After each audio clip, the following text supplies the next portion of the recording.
как да се справим с излишните килограми благодарение на забранения плод. Знаете ли кой е забранения плод? Забранения плод е грейпфрутът. Ето тук в ръцете си държа етерично масло от грейпфрут. То може да ни бъде един безценен помощник, който да ни помага в борбата с излишните килограми. Как? Ами много просто. Значи грейпфрутът е плод, който потиска рецепторите ни за желание за сладко. Когато го дифузираме около себе си, ето така, с помощта на аромадифузер, ние започваме да се чувстваме все по-добре и по-добре, да придобиваме все по-добро и по-добро настроение. По този начин ние нямаме нужда да отидем да си вземем едно бомбонче или едно сладкище и да го хапнем и да се почувстваме по-щастливи.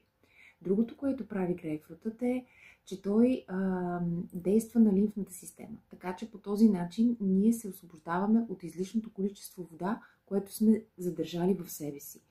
Стимулира метаболизма ни и така по този начин, използвайки го в ежедневието си, ние ще се преборим с излишните килограми.